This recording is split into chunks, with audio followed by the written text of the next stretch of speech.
it's only there because you're on a growth trajectory. So number one, I like to just celebrate that, like, okay, this ego showing up is evidence of my growth and ascension.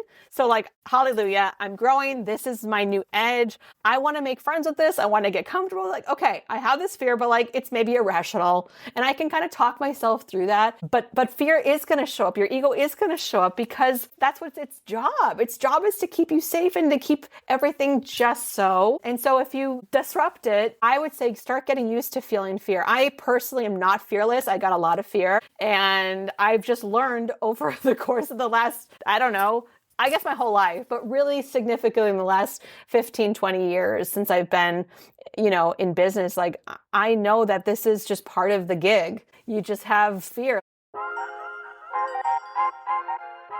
Welcome to Hopeful and Wholesome, the show where ambitious women come home to their bodies.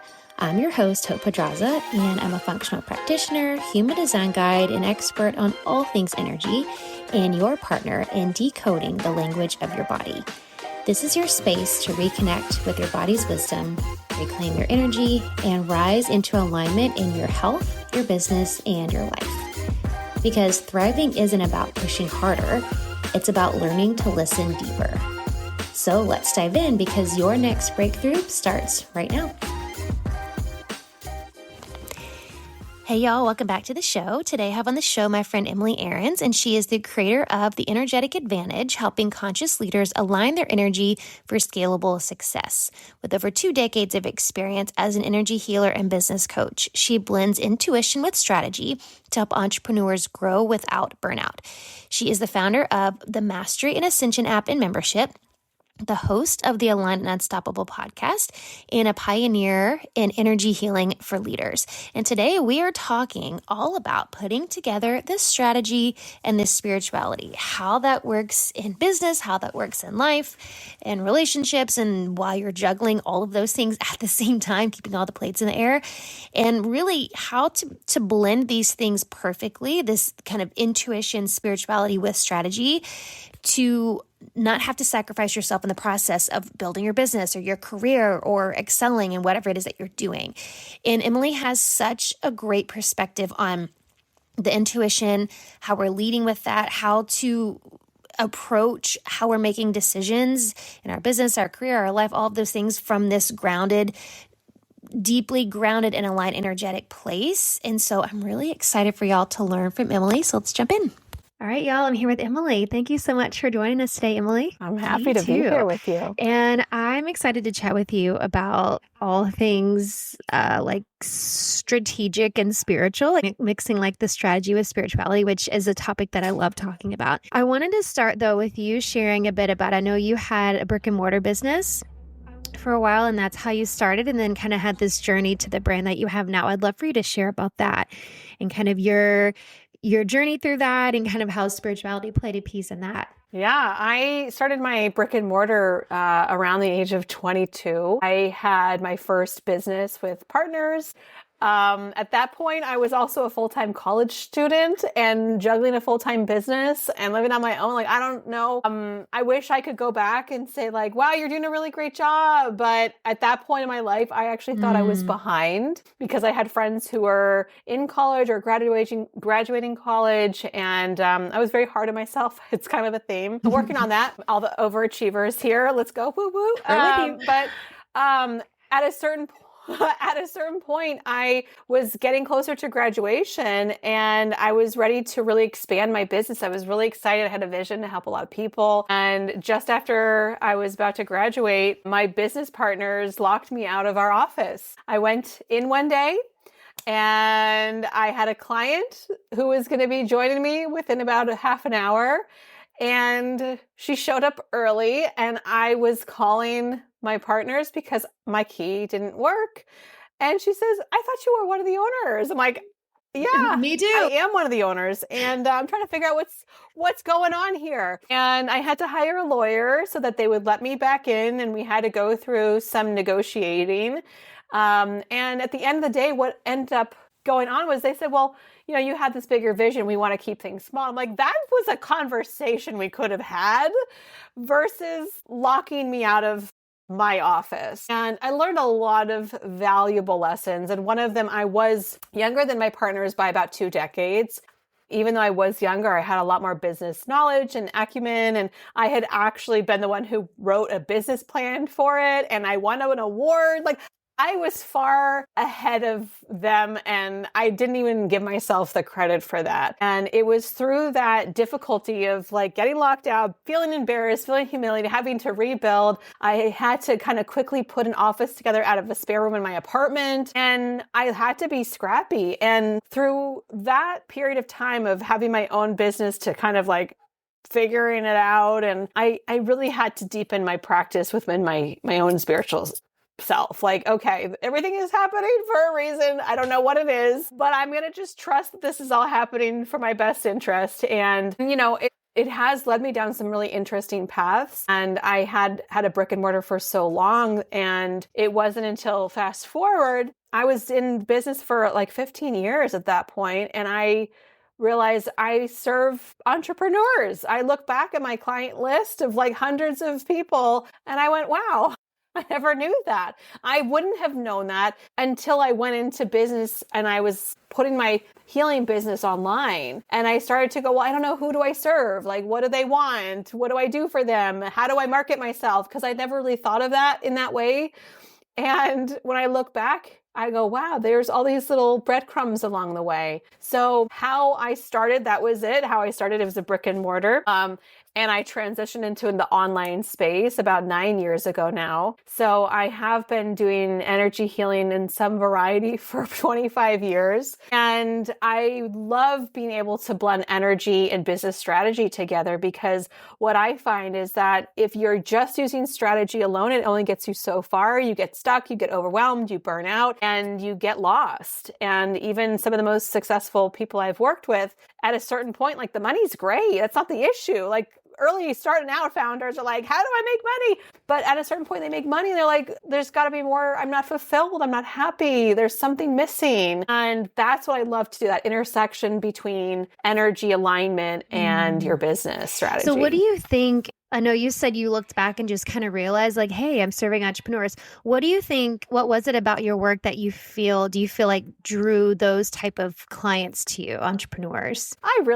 I can't say for sure. I mean, it's just my energy, I guess. I've always been entrepreneurial. I can remember back when I was in high school, I knew I wanted to own a business. I knew I wanted to have a wellness center. I mean, it wasn't a question, what do I want to be when I grow up? I knew I wanted to help people. I knew I wanted to be a business owner. So, I think my own, brand, myself, I attract people who are like me. Like attracts like. That's an energy principle. It's a law of the universe. Like attracts like. So I think because that's who I am, that's why I attract people like that, because that's my life. And I think that's how I best help people is, I've had people come to me, they want like a relationship reading. This is like years ago before I really niched down. And I was like, I don't do that. Like, why am I not losing weight? I'm like, please don't ask me that question. I can't help you. So yeah, I think we attract people who are like us. And I think that, some people say like your avatar is not you, but I really do think it is. We are maybe a step or two ahead in our real life. And that's what makes us the experts, that we've taken a few steps. And sometimes that's what makes people not want to put themselves out there, because they're like, well, I haven't figured it all out yet. I've only figured out those 2 steps. And I say, well, those 2 steps are going to help somebody, so go help them. Yeah. No, that's so true. When you're looking at putting the strategy together with the energy, what do you find are some of the most, or some of the stickiest spots for entrepreneurs?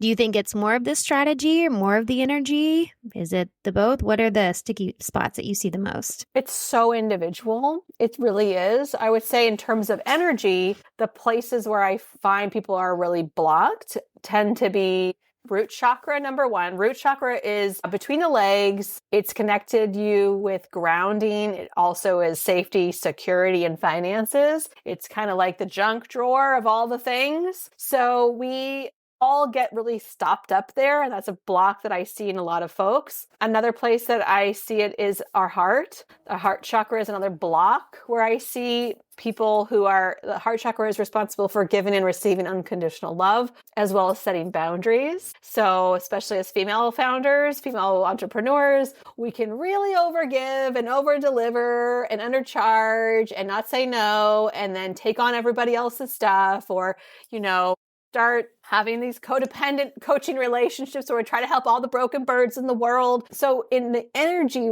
place, like that's where I see people get stuck. In business, I'm seeing people from all levels of business, but in terms of client acquisition, that's a sticky subject, because if you don't know who you are and where you're going, it's going to be really hard to support people. So if you know your true North Star, like, okay, what's my true North? I know what I want to be when I grow up. I know what happily ever after looks like. I know I want to be world-renowned author, speaker, award winner. And I know I want my lifestyle to be open and free and flexible, and I want to have time with my family. If I can see my happily ever after life, I know exactly what it looks like, and I can kind of feel and sense into it, then I can start building my lifestyle and my business to really mirror and really reflect that. So when people are looking to attract their clients, they're like, well, I don't even know where I'm going, let alone who they are, and they don't pick somebody. So I always invite folks to pick somebody for 90 days.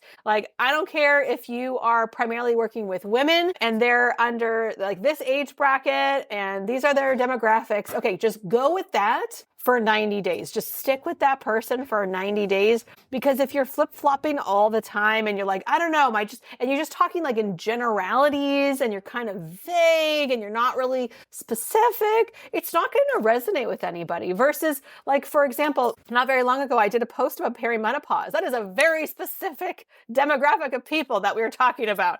And let me tell you, the comments went wild. My emails blew up. When I sent emails about being a female breadwinner, the open rates, the click-through rates, they skyrocket. So that's a very specific person that I'm talking to. If we just talk about like general, like that's where I see a lot of blocks show up, no matter what level of business. And I know that's not exactly the question that you had asked, but those are some of the struggles that I see on both sides, so like the energy side and that totally answers my question. It makes total sense. Something you said there I thought was really important. You said you were telling women to figure out like, where do you want to go? Like actually figuring out where do you want to go? And I think that's such an important question, because I think the other part of that question is, what do you want? And I think that as women, often we have like somewhat of an image of that or a picture of that in our mind, but I feel like sometimes we don't really let ourselves go there, like what we really want, and like having For those sure. like sit down and actually say out loud, write down whatever, like what do you really want? Yeah,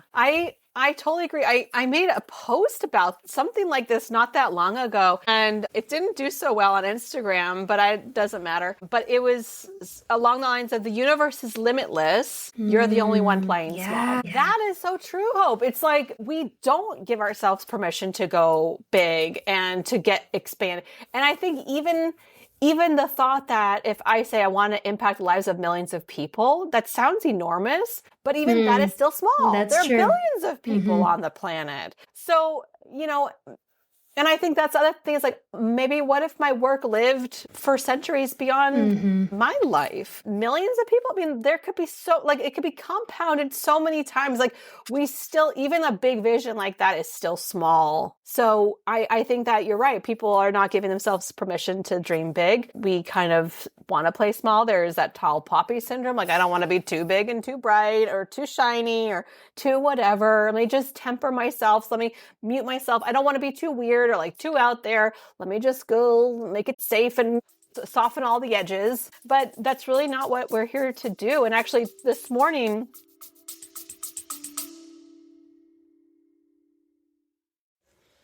Hey, y'all, we'll get right back to the episode. But first, let me ask you this. You've built a vision that others admire. and you've built something that you're really proud of. But behind the scenes, your body feels like it's lagging behind. It just can't quite catch up to your brilliance and your mission that you have. That late night second wind, the foggy mornings, the hormone shifts, the endless push and forcing. You can't strategize your way out of that. And you already know you don't need more supplements. You don't need another supplement stack.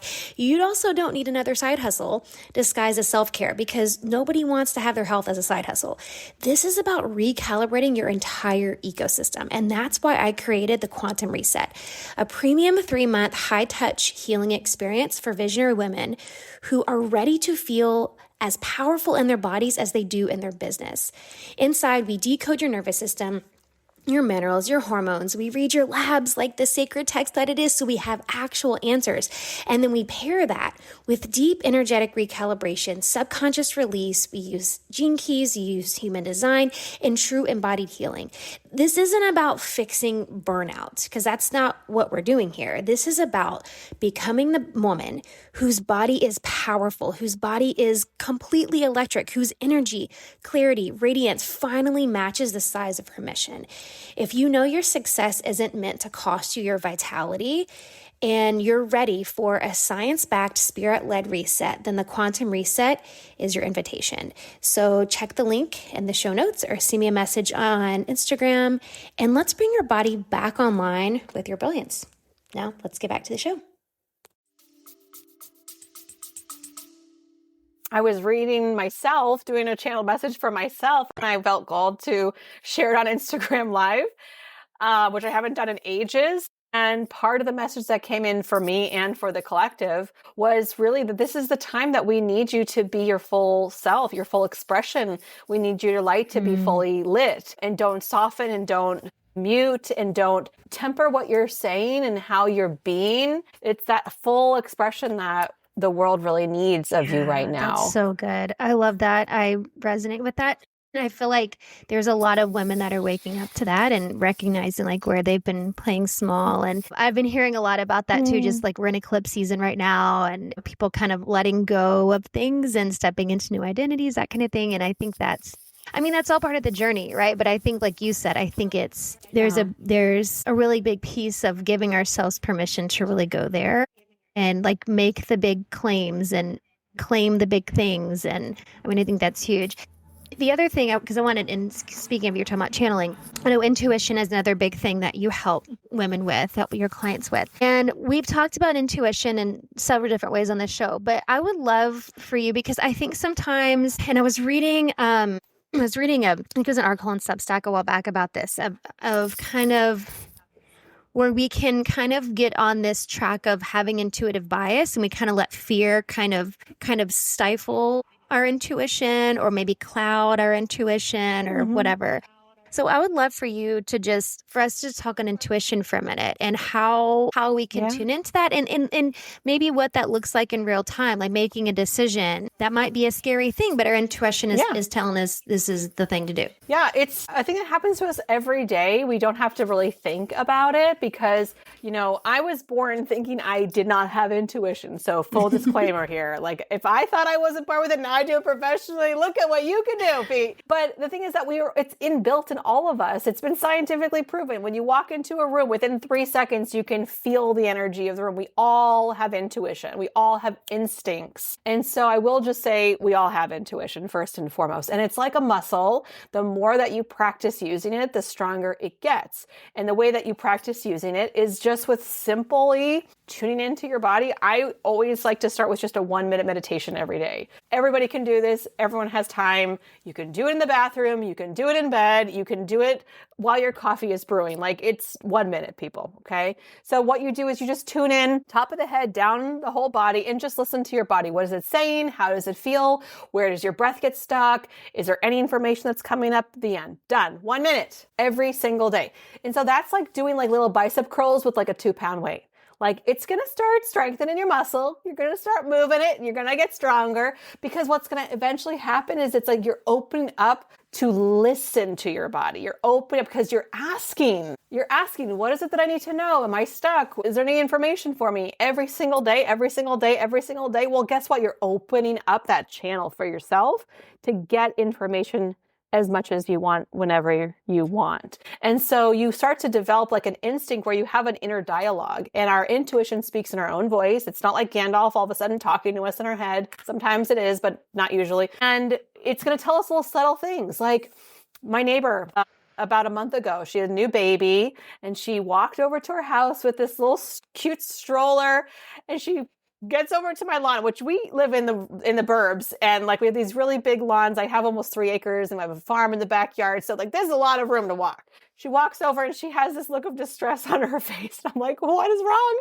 She said, the baby just had a huge blowout, and I knew when we left the house to walk over, I was gonna bring the diaper bag, and then I said, no, forget it. It's only just next door. It'll be fine. So that's a perfect example. Her intuition said, bring the diaper bag, and then her brain overrode it. So our intuition is our right brain. It's in charge of our intuition. It's also in charge of our body. So getting in touch with your body is another easy way to start using your intuition. Our left brain is logic, strategy, okay? So our intuition is going to speak first and quietly, softly. It's like a little whisper, which is why we have to get quiet to listen to it. But our ego and our logic is going to be loud and more boisterous and stronger. So like if you had 2 people in a room and they're like, hey, do you want to maybe get Italian food for dinner? And someone's like, I'm going to get Chinese food tonight. Like you go, okay, the louder one wins. You get, right? No one ever listens to me, right? Like, so we have this like this little balance juggling act. So I did send my son over to her house to get her diaper bag, and she was very grateful that he went and she could change her baby. But that's what we do every day, all the time, with little, stupid, minute, insignificant decisions. So if we're doing it over and over and over again, we're overriding our intuition and using logic. No, I don't need a diaper bag. I'll be right next door. Okay, it's not going to rain out. I don't need the umbrella. It's fine. Then all of a sudden the rain opens up. So if we can just start practicing, when we hear that little whisper, it's like, bring the diaper bag, get the umbrella. Maybe you should go left instead of right today. Just do that. Don't second guess it. Don't overanalyze it. Don't get in your head and logic. No, I don't need to do that. Just go, okay, my little whisper is saying wear a blue shirt today. Okay, wear the black shirt today. And like we're both wearing black shirts. Like I think it's adorable, right? So we have these little instinctive things that like mean nothing. And we're expecting that when we don't listen over and over and over and over again, we're overriding that. All of a sudden, we're going to know when a big intuitive message is coming, and it's going to like shake our life up. And that's not really how it works. Our intuition is always on. It's always speaking, and it's subtle. But also, believe it or not, the world around us is part of that vortex of life happening for you and to you and through you. And so sometimes when you go outside and you see this really beautiful butterfly cross your path, and you're like, oh my gosh, look at that. And for some of us, like me, I see a butterfly or a hummingbird and I go freak out. I do the oh my same. God, this is a message and it's telling me something. So I see everything as giving me information and insights. And so when we start to really open up that container, we can see that there's so much that's going on that our intuition might not be picking up on it, but maybe people are like, oh, I see 333 every single day on the microwave. Like everyone has a different thing for them. And I think those are opportunities for us to just pause and ask, what is the message that you're giving to me right now? And just listen. And when we do take that 1 minute every single day, or as often as we can think of it, and I'm a very competitive gal, I'm sure your listeners are like that too.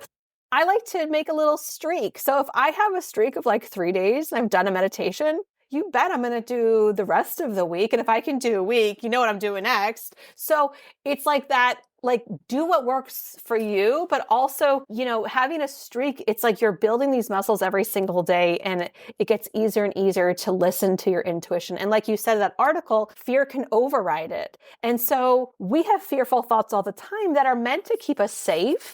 And our ego, we've learned that word a lot, where it's like the ego sometimes gets vilified, where it's like the ego is bad. Listen, the ego is not bad. If you were on, and this is how my guides present it, I see all my clairs, my psychic abilities are all open, but my guides like to speak to me in metaphors and visuals so that it helps to really ground esoteric concepts for everyday people. My guides showed me this image of being on a 50th floor of a building. And if you're outside, you have this beautiful terrace that's open and maybe there's no glass and a little baby crawling towards the edge of going towards the terrace. Like immediately your body like tenses up and you're like, no, like, oh my God, like terror, fear, bad, like you will scream, you will shout, you're going to throw a vase if you have to get that baby's attention and do not go that direction.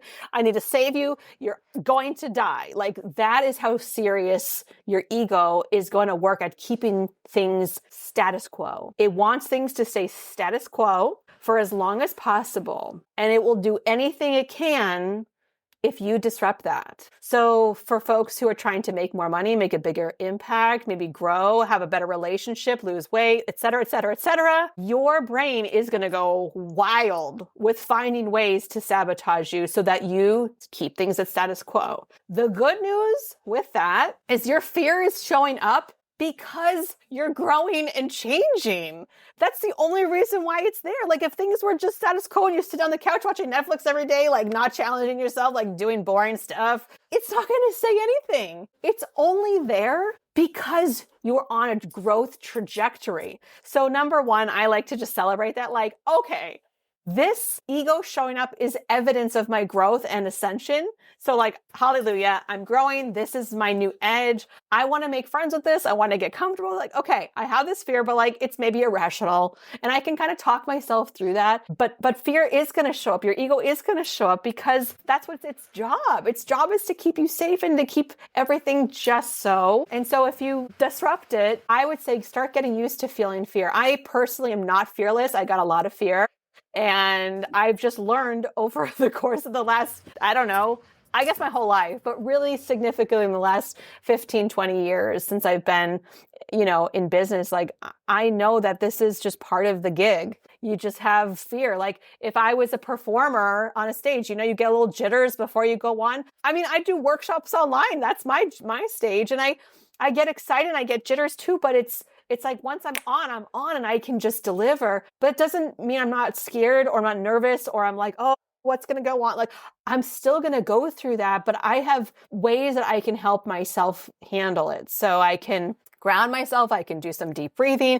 I can come back to my center, come back to my north, come back to my soul's purpose, come back to I'm here to give, I'm here to serve. And I trust that whatever comes out of my mouth is exactly how it's supposed to be, the end. And just get out of my head because my head is going to talk me out of all of the most awesome things. And yeah, I hope no, that it did. No, that that was good. I loved the metaphors and the explanation that answers a lot.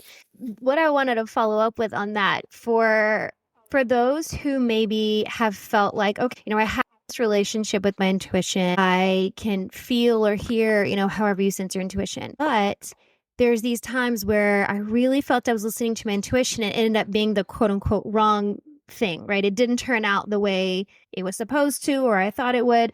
How do we navigate those situations where those situations a lot of times can make us lose trust in ourselves and our intuition. Like, well, did I hear it? Maybe I did. Maybe I don't know. How do you navigate that? I've had that too. I would just let's make that normal. I mean, nothing is. So here's the thing. I'll just speak for myself personally. When I've had situations like that where I got an instinct, let's say to put an offer out there at a specific price point and a specific time frame. And I went, okay, I'll put all that stuff together. I'll make it work. And here it is. And then it goes, cricket, nobody bought, or very few people bought. And then I go, well, what was that all about? And sometimes the messages that I get back are very unkind and they say things just to get you to do it, just to get you out of your own way, just to get you to have the experience, or just to show you that you can. Sometimes, we expect to have fireworks and all the best when we just listen. And sometimes that does happen, but sometimes we're off. And I can tell you the times where I listened to what I thought was my intuition,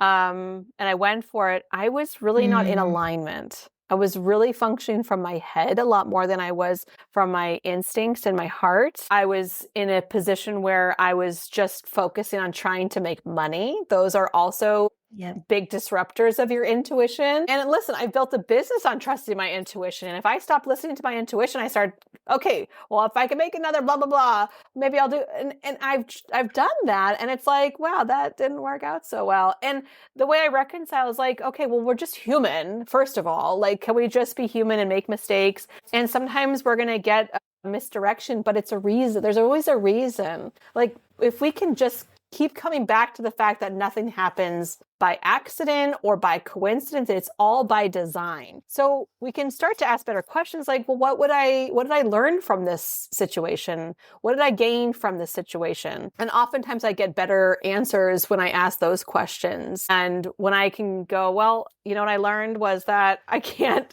just pull something out of a hat and be like, this is a new offer. I have to warm up my audience, or maybe nurture them more, or maybe make a sales page instead of just being like, here's 2 emails. Why don't you buy? Maybe there's something else I can get from it. And I want to know where the lesson is in that. So that's where I go. And just, I'm kind and gentle with myself. Like, you know what?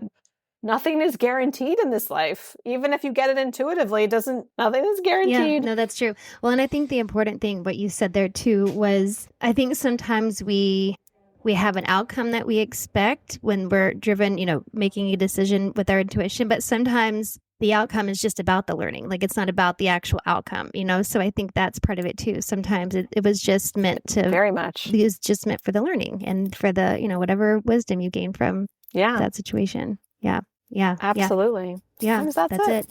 So for those who listening who maybe they have been leaning more heavily to the strategic side of things, what would be maybe just a couple things that you would recommend them to do to try to lean more into the energetic side of things and tie in more energy to what they're doing? Well, first and foremost, I would invite people to get to know themselves, to get to know their higher self, because like nothing matters more than your higher self, your happily ever after. I called it your North Star, your true north, whatever you want to call it. When you can know that, everything else gets easier. So if you know your higher self, then you can begin to embody that on a daily basis. So for example, I had burnt myself out. I'd really overworked. I was growing and scaling and growing and scaling. And then I just went, pew, and I nosedived. And my health was starting to go. I wasn't feeling great. My business sale, like the sales were not going as well as they once did.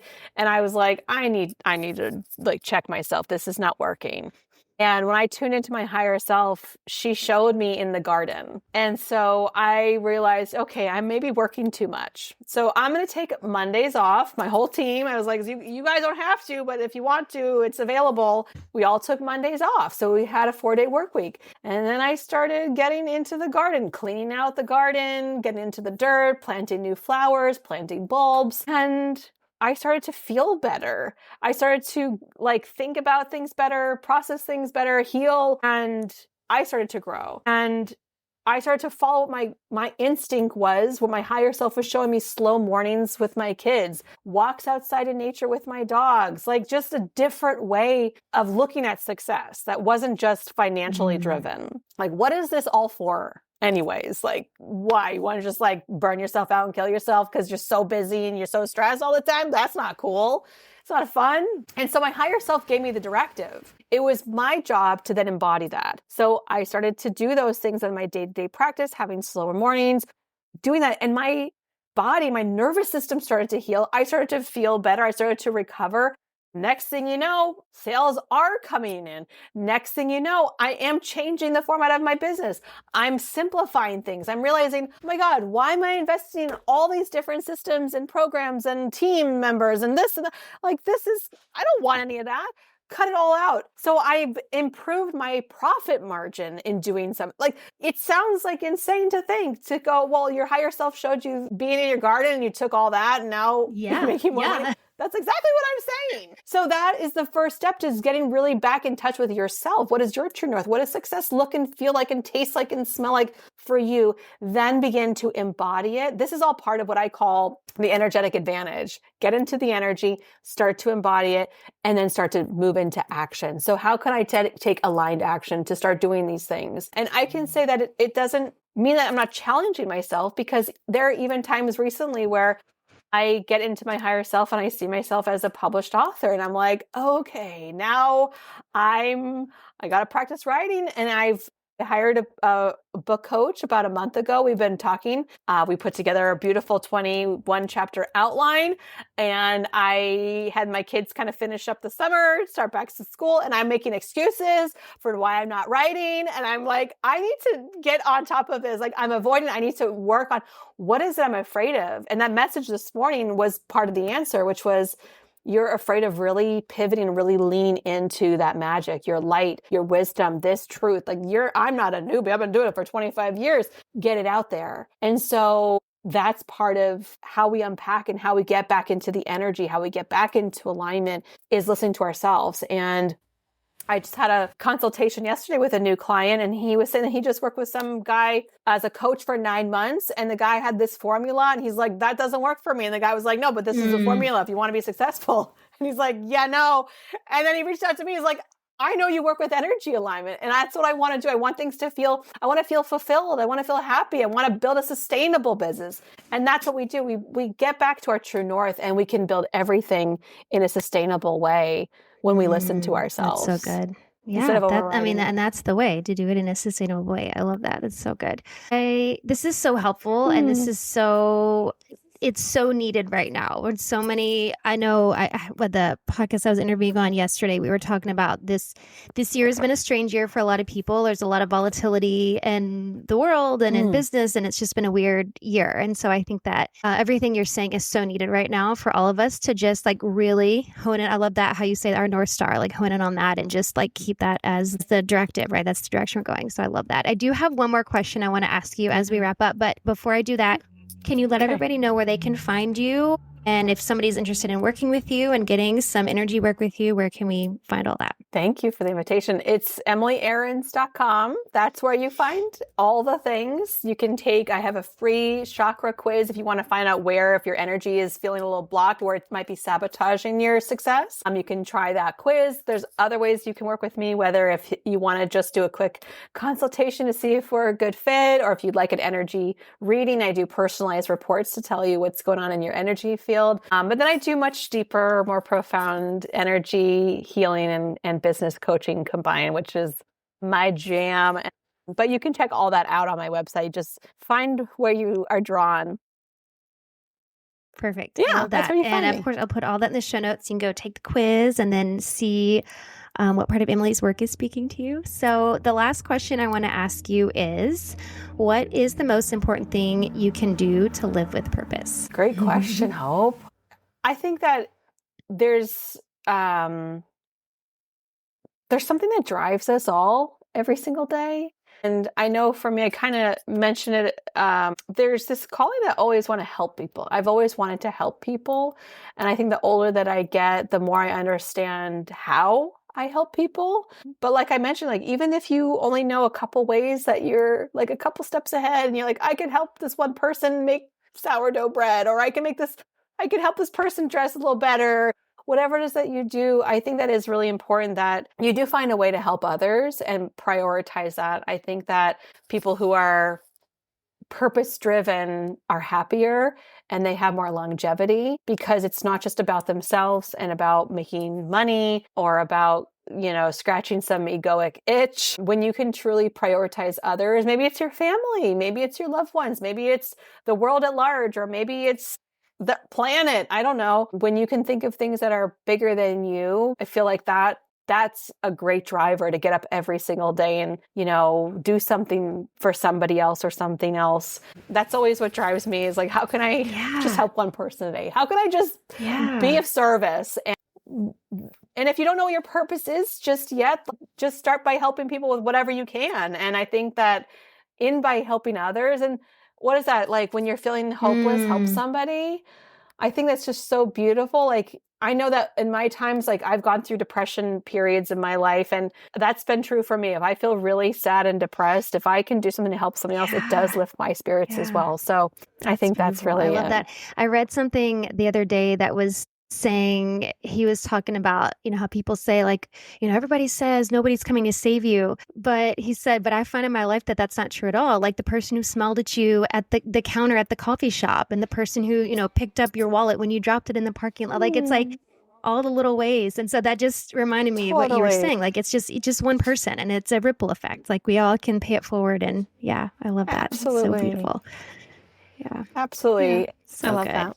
Thank you so much, Emily. This was so good. Like I said, it's so needed. So I'm so glad we were able to bring this to the women listening, and really just, I think, just build some more resilience within all of us. And when we can lead with our energy and lean into our North Star. So thank you for bringing this conversation to us. Thank you so much for having me. And for all the listeners, if you're still with us, thank you for being here, and make sure to leave Hope some amazing feedback on her podcast. Give her all the big stars and share the episode far and wide. It's one of the best things that you can do for us podcasters.